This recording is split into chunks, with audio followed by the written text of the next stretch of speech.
Welcome to Roots and Results podcast. This is episode 2 with Matt Phili. This is the podcast where we deep dive into the journeys, challenges, and successes that shape the people making waves in fitness and beyond. I'm your host, Dan, and today I'm thrilled to sit down with Matt. He's a father, husband, and the powerhouse behind Primal Mobility. Matt's mission is to tackle the misinformation and quick fixes in the mobility space, helping athletes and everyday movers take control of their bodies and live pain-free. In this episode, we'll explore his personal journey from being mangled with injuries to building Primal Mobility, how he's redefining the mobility game with education-first coaching, and his insights on what it takes to create lasting results. Let's get into it. Matt, welcome. Thank you, sir. Stoked to be here, man. It's good to have you. I guess what I'd love to understand, what has led you to start mobility? I know from our correspondence that we're kind of very similar, so I'd love to deep dive into, what led you to mobility and what's kind of inspired you and your passion for movement. Yeah, it's kind of like a whirlwind of a story, I guess, but to simplify it as much as possible, I started as a personal trainer at a big box gym here in Canada. They're called Good Life. You may be familiar with those, having friends over. So yeah, Good Life, big box gym, one of the biggest chains in Canada. I started there as a trainer in 2014, 2015 timeframe. And at the time, I was riddled with injuries, as you had mentioned there. I was riddled with my own personal injuries, struggling with ongoing shoulder dislocations.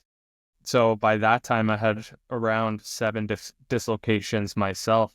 And it was like progressively getting easier and easier to get injured on that shoulder. I was also dealing with other things like hip impingement that would get in the way of my squats basically every day for months, and chronic low back discomfort, low back pain as well. And so at the time, just starting out as a personal trainer, one of my goals was to find a way to stand out. And I was also at the same time kind of in the process of trying to figure out my own struggles, my own issues, and having not really a great circle around me of therapists or those that other professionals that could have been helpful in my rehab process or my injury prevention and pain reduction process. I was looking for ways to kind of accelerate myself, but also I was very frustrated at that point, continuously dealing with these things and feeling very held back in my training as a result too, right? Like when you're dislocating your shoulder by swimming, throwing a barbell overhead, or doing any kind of overhead movements is kind of scary, and you're even hanging off of a bar at that point. So there was a lot of frustration in my journey at that point. And right around that time, this company called Stretch to Win, they're a fascial stretch company based out of Arizona, and it's table based. They were kind of really kind of making a scene in the education space. And Good Life was promoting their courses, and I found that was a cool opportunity to kind of stand out. I had realized that not many other trainers in my city were certified through these people, and it was a very unique thing, like table-based stretching in 2014, 2015. It wasn't popular very much back then. And so I decided that was a cool kind of gateway to figure out a little bit more about stretching, learn a little bit more about biomechanics and just the way the body moves in a very unique way. And so I decided to give it a shot. And after the L1, the first course, I was fascinated by it. It was a very interesting process. And I fell in love with it. And I realized that there wasn't anyone in my city with the L. So I thought, okay, well, I'm going to take L2 and then see what that does for me. And I took L2 and I was like even more mind blown. I wasn't expecting to love it more, but at that point I was like, hey, this is like, it's a whole new world to me, because for me, it was all just like the classic bro exercises, right? When I first got into the gym, that's all I knew. And so then I was like, I'm all in. I'm going to give this a shot and go for it. And then I took the L3. I had to fly out to Arizona, which at that time was like a big investment for me. Had to fly out to Arizona and do the L3 because they weren't doing it here in Toronto, near where I'm from. And by the time I came home, I realized that this was like, there was really something lucrative here, as I was then trying to, at that point, because that had taken maybe a year or 2 years, I was then trying to start my own business as a personal trainer, and realized that marketing myself as a personal trainer was going to be a lot more difficult than to really niche down in a very tight way to start marketing myself as like a stretch therapist. So I started going all in on that, no more personal training, and basically just threw myself into that world and started going out to local CrossFit competitions, working with like the professional hockey and football team in this area, all for free, by the way. I was just like, I just need people on my table, and I just need videos and photos of that, and I just need hours. I just need reps, basically. I got to get skilled at what I'm doing here. And so basically over a 6-month period, I spent 1,500 hours basically, which is a ridiculous amount of time with athletes on the table, just free, constantly getting hundreds of athletes on my table, and really just to kind of put my name out there and get a little bit more familiar with the industry. Can I ask a question? Yeah, of course. Just in relation to that, is that like a hands-on kind of practitioner style? Like, I'm just trying to get an understanding. We do have something like that has come to Australia, and I don't know if you're familiar with Kit Lachlan, but it sounds very similar to kind of what he would have thought. You know, if you don't know who he is, I can kind of give you a quick explanation. But if you're familiar with gymnastics bodies, Kit Lachlan was kind of the designer and creator of more the stretching side of that program. He's a guy who's based here in Australia, and it's very much around helping someone get into their deepest possible range, but it is like a partnered style, like, because obviously to get you into your deepest position, like, you need someone else, right? Or you need an external force of some sort.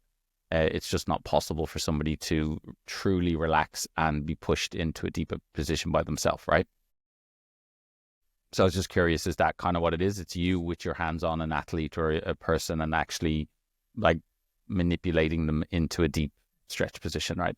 Exactly. Yeah. So it's a table-based modality where it's like a massage table, and then they will use straps on the table to kind of lock one limb in place, where like a leg, obviously. And then you can take the other leg through various different ranges to really open up the hips and get things moving. And that way you're not like pulling them off the table, right? Because you have them strapped in. And really, okay, yeah, very similar, yeah. The methodology that they follow is really around like the fascial lines, right? So they're very focused on like trying to follow a logical anatomical order and really following a logical process to open up as much as you can through the fascial lines. So it's a fascial stretch therapy. Yeah. Looks like so when you say fascial, it's more so that people understand, because this makes sense to me, but anybody listening, generally speaking, for a fascial line, it's not as super powerful, right? Like, you can correct me if I'm wrong, maybe, but for a fascial line, we don't want to necessarily be going 100% from the start, right? Like, if I'm trying to get into my deepest position, it's more of a subtle movement to start, right? Because otherwise we're just going to be punishing the muscle. You can correct me if I'm wrong. No, that's 100% accurate. Yeah, it's like very gentle initially, and then eventually you can start working your way deeper and deeper, and it's very, very passive as well. For the most. Cool. So that sounds very, like, again, obviously that sounds awesome, because it's something that I'm familiar with, as I mentioned, Kit Lachlan, who has stretch therapy. So anybody who's listening, you can YouTube stretch therapy. He has an unbelievable library of free things as well, which is pretty cool. I think I'm going to say he's close to 70 years of age now, if not over 70. And it's very much like that idea of you've got somebody else who can see your body, puts you in a position, and then it's all about you just trying to basically relax, like get as limp as you can, so to speak. And then, it's teaching your kind of breathing in those positions, maybe some sort of contractions very lightly, and then that's just to allow you to relax deeper into a position. So I find it very effective for somebody who's not aware. Like, my experience with mobility is, or at least stretching, is actually trying to calm your nervous system, right? And this is a very effective way, because what I see with most people is we are human beings and we try to impress. It's, if I walk into a stretch class, not me personally, but you walk into a stretch class and then you see a few bendy wendies in the corner and you look for the stiffy steves, and then all of a sudden it's like, okay, I'm going to try and copy the bendy wendies because that's obviously what we should be doing. And it's like, no, hang on a second. Number one is their hips are totally different to yours. And number two is they've been doing this for quite a while, so they have a lot more awareness. Why don't you just come back a notch? And I feel like, as you'll be familiar with this, right? Like, I feel like when dealing with somebody, especially at the start, something like that kind of stretch thing can actually work to their benefit if they're willing to allow it. And that's a caveat that I will put on, especially athletes, is if we're dealing with a high performance athlete, the time that we're going to be allocated to work with them is probably not as much as we would really need. So in that instance, then we have to, we have to deviate and we have to say, well, what's their priorities and what can we deal with? But for Joe Soap, walking into a space, actually being more aware of that you're trying to calm your nervous system as opposed to trying to get into a specific visual pose is probably your better approach, right? Yeah, I think intention is there's a massive opportunity there in terms of communicating that with the athlete, especially athletes that are more used to being explosive. And CrossFit athletes are a really great example here, where they're really hard on the nervous system in many ways. It can be very challenging to have those types of athletes, or extreme strength athletes as well, to just really calm down and open up that nervous system a little bit, right?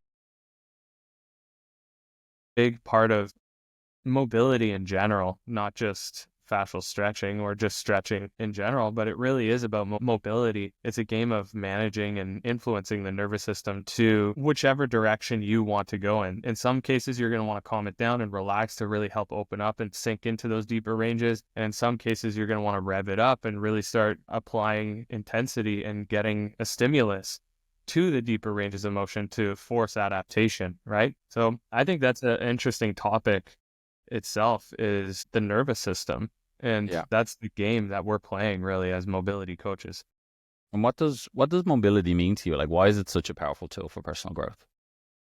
Mobility itself, I think the way I see it, it's more than just movement. Like for me, it's a bit of a practice. It's a bit of science. It's a bit of art. It's really almost therapy in a way. I feel like there's a lot to it when it comes down, a lot to learning about who you are and what your body is able to manage. And from there, learning to coax your body in the appropriate direction that you're looking to move it in. One of the most challenging things when it comes to mobility is the fact that it's still kind of like a very underdeveloped area of the fitness industry. There's not much awareness of how to approach it. And I find that there's a lot of opportunities there for individuals to learn a lot about their body by getting into mobility. And that comes down to like what your nervous system can handle, where your common weaknesses are, all sorts of different things. So to me, it's a lot about learning and understanding yourself, as well as using it as an opportunity to reduce your stress in many ways as well. Yeah, I think that's great. I think this is the simple way that I like to talk about mobility to people who maybe aren't well versed in the space. I just say mobility is the ability to do the things that you love, right? Like and that's where everything that you mentioned comes in and gets encompassed in that, right? Like if I am, just a mother of 3 who just wants to be able to show up each day for my kids, and I have to pick my kids up off the floor and I have to carry in shopping, and I still want to be able to maybe do a handstand or 2 with my kids because I used to do gymnastics years ago. Like to me, mobility is just you keeping that up and just maintaining it and just making sure your ranges are, the capacity is still there, right? I think the one thing that gripes me in the fitness industry is that people will play on these things. So let's say, for example, you may have a facility that doesn't necessarily focus on mobility, but they know if they throw in that buzzword, then somebody walking in there is going to be like, oh, cool. So you do mobility as well? Oh, that's awesome. And the worst thing is, and it's like in any thing you do, any skill, anything basically, you don't know good coaching until you get it. And it's like people will come in and then potentially if they're just getting 5 minutes at the end of their workout and then they go, oh yeah, I do my mobility like 5 days a week. And you're like, mate, you tickle with one stretch like 5 days a week. That's not the same. And that's one thing that gripes me, because when people come onto our platform, what we explain to them is that everything is a continuum. And you can call it flexibility, mobility, strength, whatever way you want to call it. But what we want to look at you is we'll focus on each joint and we'll focus on what, I guess, capacity you have in that joint. And then we'll dictate on what way we want to basically approach it. Whether we want to add resistance to it, i.e. strength training, whether we want you just to sit there passively and maybe do some contractions so you can educate that tissue and, as we said earlier, calm the nervous system, So it really depends on the individual, right? And that's what you said about the intent, right? So I think sometimes people like to use these buzzwords because that's the way the fitness industry has. I've been in this for 24 years and we've gone through all the different fads, right? And if we actually look at it, what is it at the end of the day? It's a continuum, right? I say to people, the best form of exercise is the one that you're consistent with, right? That's a starting point. And then coming across people like you and who put a lot more love into what they're doing and not just in there to make a quick buck. Of course, we are family men and we have kids and it's an important that they get to eat every day. But again, you've been in this industry for quite some time. Like we're not in this industry just to try and make a quick buck, right? It's passion, yeah, and that's why we go and invest in ourselves. That's why you fly to Arizona to try get the highest, like, capabilities of learning a particular approach, so that you could bring that back and then mold that into your teachings, right? I want to pivot a little bit because obviously this is actually the first time that we've spoke to each other, right? Like, as in, we've sent a few messages through social media. That's usually how these things get aligned these days, right? But I'm curious, like, obviously you came across my account. I just wanted to kind of get an understanding as, was it that you resonated with me, or what was it that made you, I guess, follow my account? Because we're on the other side of the world, right? Like, I'm in the Gold Coast in Australia. You're in Ottawa in Canada, not exactly down the road from each other. No, but I mean, like, obviously it helps that you have a relatively big page. So when your content came across my feed, or however it came across, I'm not sure if I had searched something about mobility or rehab or whatever the case is. Whenever your content had came by, it really stood out to me pretty quickly as something that's relatively similar to my perspectives and my approach. And so with that, I was very curious to know what you, or angles that you take in terms of your training and your methodologies and your principles that I may not be taking. So I'm very focused on trying to fill my blind spots. I know I'll never fill my blind spots, but I think it's very important to me to try to reduce my biases as much as possible and remain open to new perspectives. And I was kind of just diving into your stuff to get a better understanding as to how you like to approach things with your members, your clients. After all, there's just a ton of similarities with what we do. 100%. I noticed that too. And that's been one of the main reasons why I guess I was looking forward to getting on the chat with you in this kind of scenario, because yeah, like I used to work with athletes. I shifted away from it. I just found I wasn't getting enough time to work with them. It wasn't filling my cup. I get so much more enjoyment now out of, helping Debbie with 4 kids become more robust and get back into handstands. I have an older demographic now, so most of the people I work with are 40 plus, and they, are a little bit lost. They're probably just downloading random videos and they're trying them every so often, but there's no structure. And that really appeals to me, to actually show people, which is probably similar with yourself. It's just to show people, like, you're not entering into a powerlifting competition anytime soon. You're not going to the Olympics, and that's totally fine. But what we want to do is we want to get you moving, get you enjoying movement, getting you realize that it is, like, this is what I say to a lot of my clients. We want to find the right level of education versus entertainment. So it's like, I want to educate you on your own body. I'm not here to question your intelligence. I want to add to it. This is the stuff that I'm weird about. And if I can add to what you already know, and then I can open your horizon to things that are fun, and even within training, like, you don't just have to go in and sweat your life away and then crawl out the door and say, cool, I'll see you again tomorrow. It's actually learning. Like, hey, did you notice that your overhead your overhead range is not ideally where it wants to be for a handstand? Well, the handstand's only a visual that we could work towards, and whether you achieve it or not is irrelevant, but us getting better at putting your arm overhead could potentially help you further down the track, right? And it's quite interesting because, again, a lot of it resonated with me when you reached out and then we started talking. And it gives me a good feeling inside, in the sense of, like, I see a lot of nonsense online and I see a lot of crap, and I can see why people are getting frustrated trying to make a decision to work with someone, or trying to, like, do I do that exercise? Do I do that exercise?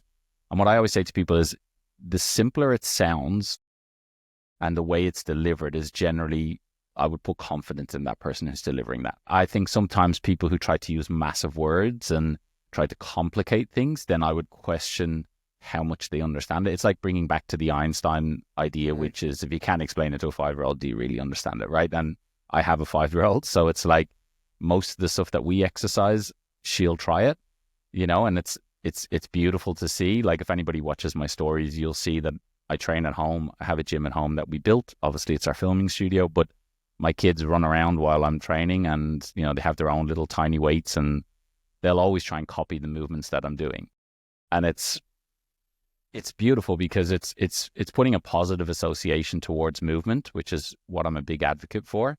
And it's taking away this ideology that exercise is a chore, right? Like it's essential for me to move, not just from a physical approach, but even for my own mental health. I understand that in my own body, if I haven't trained in like 2 or 3 days, I can get ratty and I can get I notice that my stress is up. And so for me, it's more than that, right? And I understand why people are so confused, because they come across things and they go, yeah, cool, that was only 45 minutes and we get to do so much work. And then it's like, cool, but what did you learn?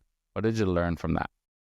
And if you're not learning and you're just showing up, well, then there's two sides to that. One is cool, you're not overthinking it. The other side is, but the more you understand your body is the key here. Like we shouldn't have to have coaches, right? But coaches bring a lot more to the table. They bring accountability, they bring structure, and they allow another person's eyes on your body, which is super valuable, right?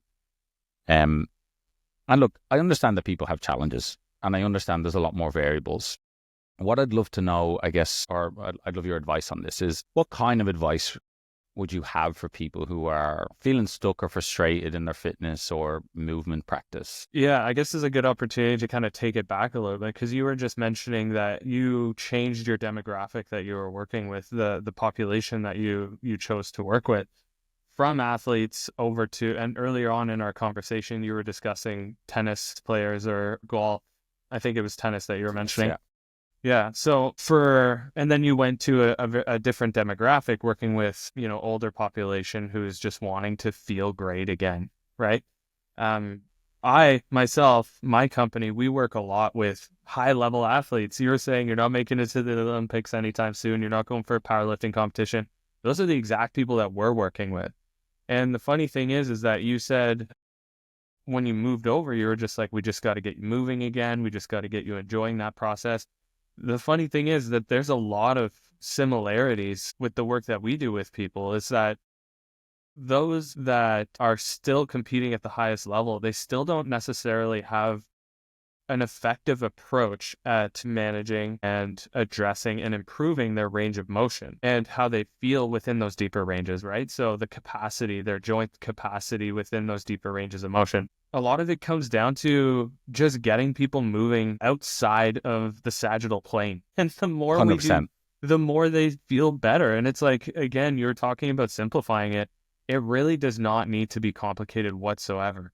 If we get a couple joints rotating, if we get a couple joints extending, a lot of us are just spending so much time in flexion. If we're getting things extending a little bit more, mainly like thoracic and the hips, not necessarily the lumbar, because that actually extends quite a bit, those people are going to start to feel like their shoulders feel better, their knees feel better, their low back feels better, just because we're getting the main areas that have the largest influence on how the rest of the body moves.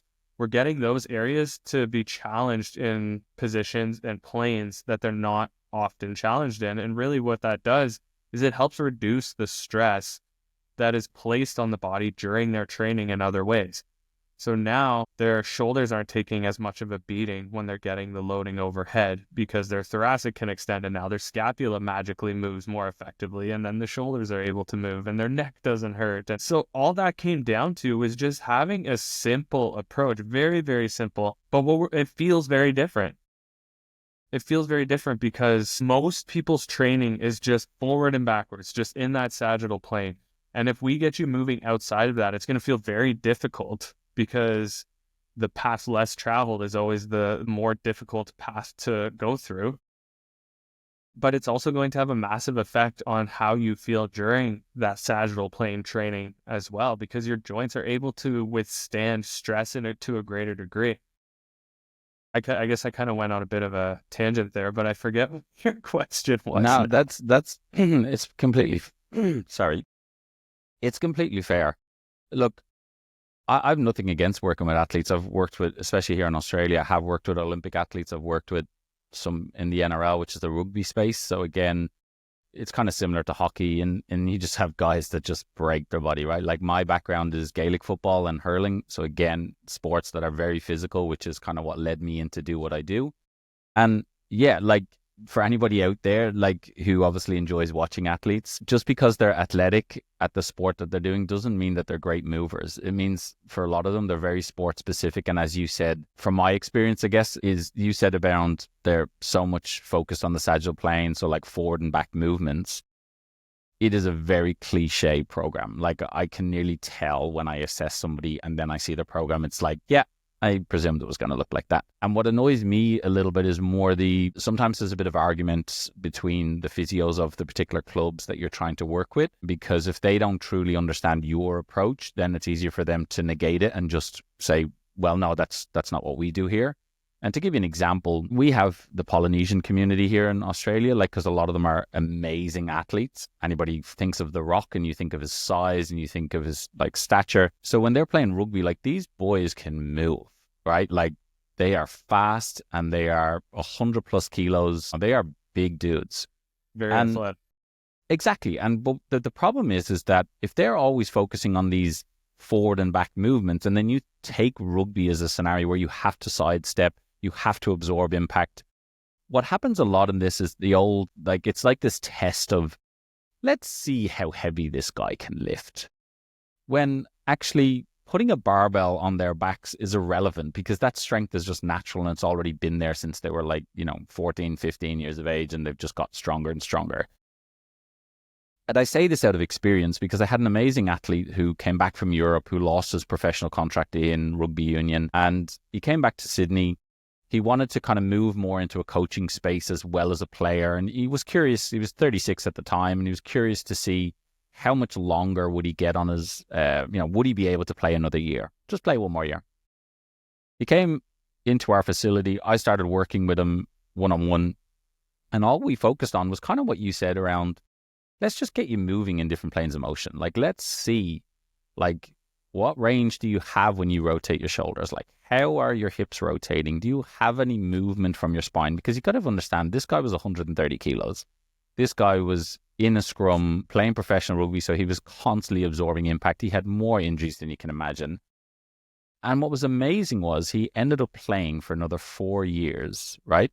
He played more minutes than he ever had, and he was still playing at what we call premier level here in Sydney. It was, so I don't live in Sydney anymore, but so he wasn't playing professional, but he was playing the next grade down. And for someone at 36 years of age to add that kind of playing time, he was now playing, like sometimes playing a full game or at least like 60 plus minutes, which was massive, right? You're talking about somebody who's punished their body since they were 16 years of age. And that's what really resonated with me, in the sense of like, we don't need to overthink this. We just need to look at you as an individual and we say, what are you currently doing? Is there things that I could add to that to make you move more efficiently? And as you said, like outside of the push-pull kind of like ideology, right? And if we just focus on that, yeah, of course, there's going to be people who want more. But what I say to people is like, you're not trying to be a contortionist, nor should you be, because if you actually talk to contortionists, a lot of them are in a lot of pain, right? Because they push themselves to the absolute extreme. Exactly. And sometimes people see these things online and say, oh, but this person's so crazy. I'm like, that person's hypermobile. So you can stretch till the cows come home and you are not going to have that range of motion. I'm sorry to disappoint you. But do you actually need that range of motion? Like, yes, a front split, a middle split looks good in terms of a picture. And I would say everybody should strive towards it, because that's only going to improve your ranges of motion outside of the norm. It doesn't necessarily mean that you have to absolutely punish your body to try to achieve it, because that in itself could actually hinder your growth, right? And I'd love your opinion on kind of how you approach it, right? Do you just work exclusively with athletes, or do you actually work with, I guess, the Gen Pop as well? Well, I guess athlete is somewhat of a gray term, isn't it? So The way a lot of people perceive the word is like competitive. You know, in my opinion, as long as you're striving for progression and growth and improvement, you're an athlete to me. That's how I perceive athletes. Like you're taking your training seriously. So yes, in that sense, we do only work with athletes, but we're very, very focused on the barbell specifically. So those that care about the barbell and those that care about their positioning, what within the context of the barbell training, we support them in that regard. So we really focus on like three main positions, and all of our programming stems around trying to improve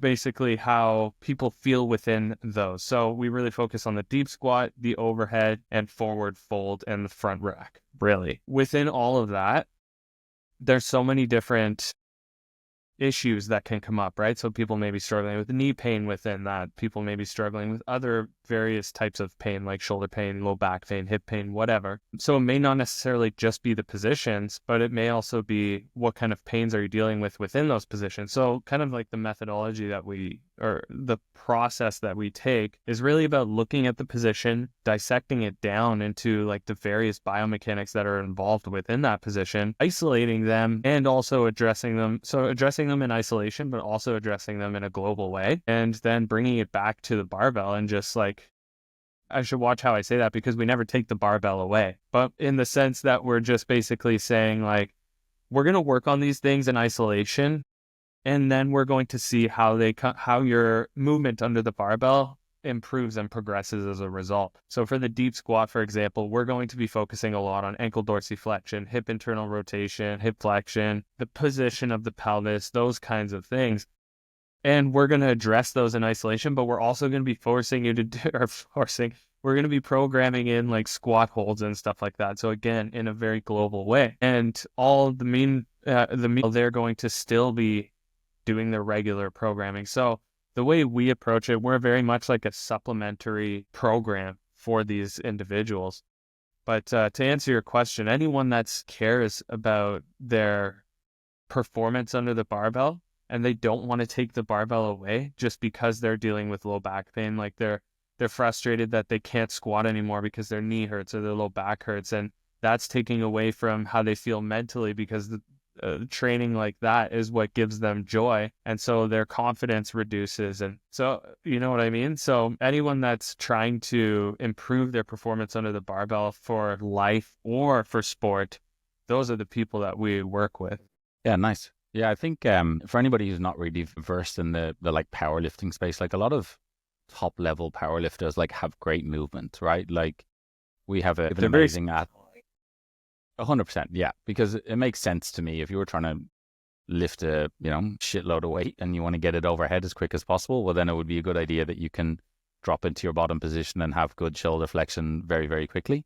So yeah, I like what you said about athletes, because that's what I say to people. Like generally, I have this like tongue in cheek. I say to people, I don't make average, I make athletes, and I say that to like clients when they come with me. It's like, why do you have to stop? So yes, you mightn't be going to the Olympics, but what motivates me is I love being the cool dad who's down on the beach doing handstands with his kids, right? Like that's still a thing that is a small percentage of the population can do, right? So it's, am I ever going to play football in a stadium like what I have in the past? Probably not.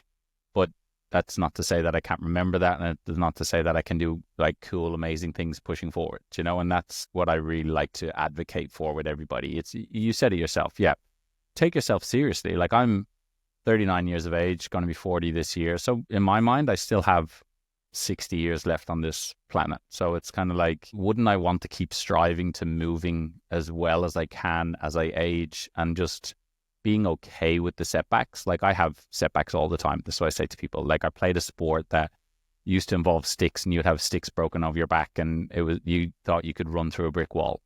Now in my 30s, pushing into my 40s, like my injuries now are coming usually in the weird like times.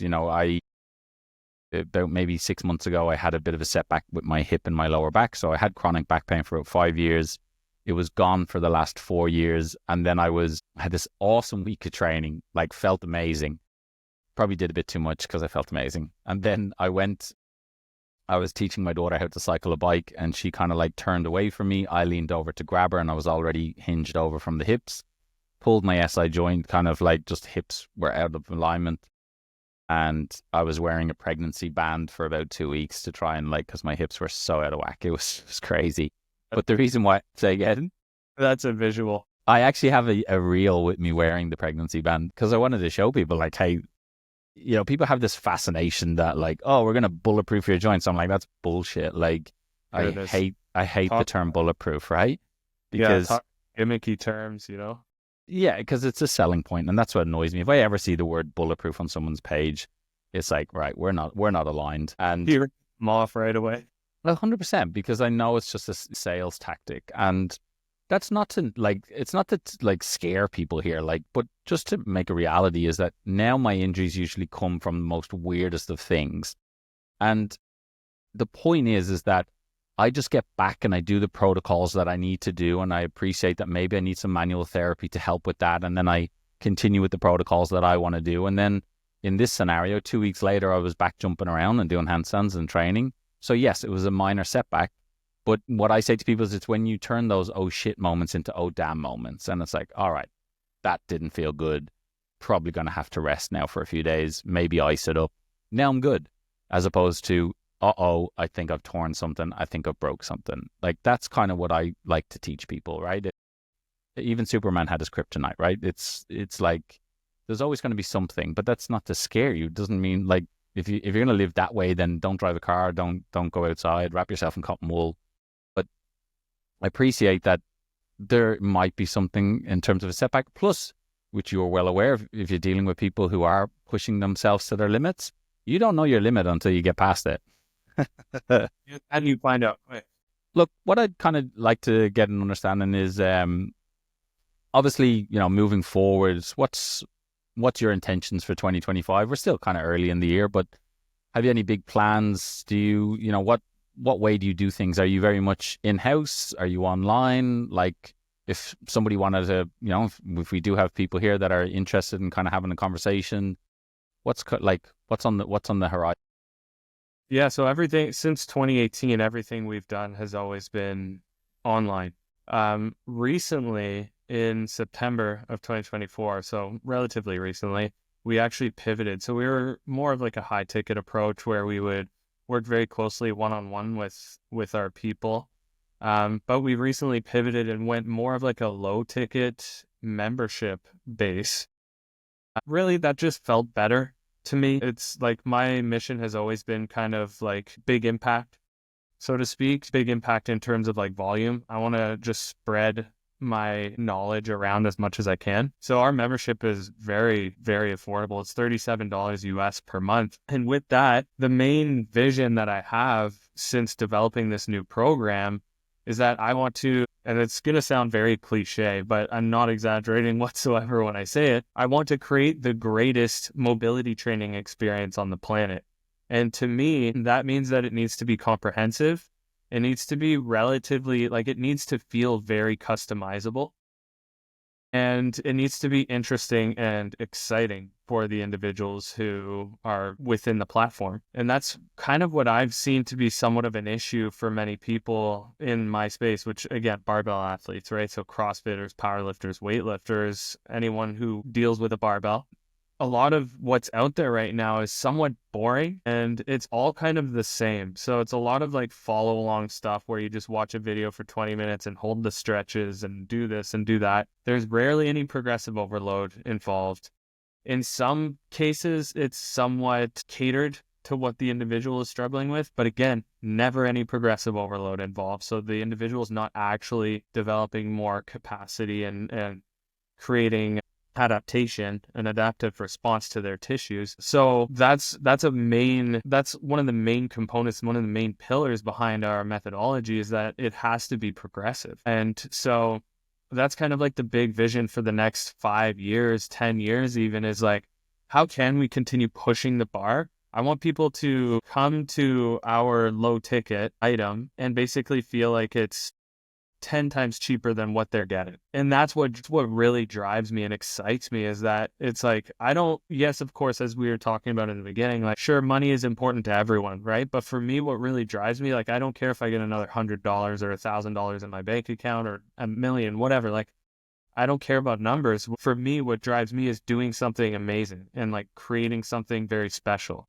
To me, my thing is like, how can we push the bar and elevate the mobility training standard for what's out there in a way that makes it very accessible, and so that everyone has the opportunity to basically elevate their performance both in and out of the gym. So again, we have grandmas who are competing in weightlifting and who are following our protocols, and they want to be able to still play with their grandkids and also work like a beast under the bar, right?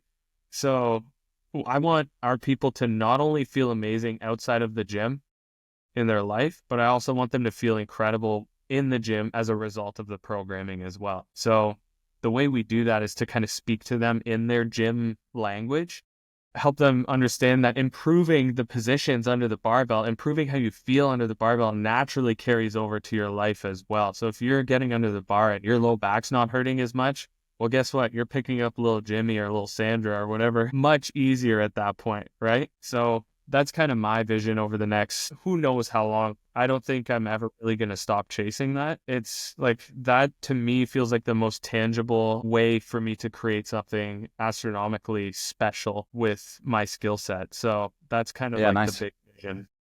Yeah, I feel like I said this to my team. We had a meeting yesterday just around, and we've talked about this since the start of the year about what's going to work in 2025. And I have a fair idea what app you're referring to in terms of just generic kind of follow-alongs and whatnot. And I think what's going to be massive for 2025 is creating a community, right? Like creating, as you say there, a space where it's very evident around when to take it up a notch. Like, when do I make this more challenging? When do I change the variation? How can I load manage in this particular exercise that I'm not familiar with? And then just creating this amazing community of people who can help each other along the way. Because with the way AI is getting, it's very easy to create your own program if you really deep dive enough. But creating a program versus getting good coaching and having a community and a supportive space is a big difference, right? And yeah, I'm looking forward to kind of seeing how AI plays out. I'm a bit of a tech geek, so I do keep up with all that kind of thing. But yeah, let's see what 2025 holds. If people wanted to reach out to you, what's the easiest way to do so? To have like a legitimate conversation with me, Instagram is going to be the best approach. And just quote your Instagram. I will drop it in the description, but just so people are aware. Yeah, we're at primal.mobility. Easy. On Instagram. Easy. Yeah, awesome. Very simple. Well, Matt, thanks for taking the time to have a conversation. It's always nice to talk to someone else in this space and with a similar mindset. And again, I think we'll finish on this. If we can help as many people in this world to understand that it's not daunting to move better, I think we'll be happy individuals. Yes, sir. Thank you so much, man. Great chat. Cheers, brother.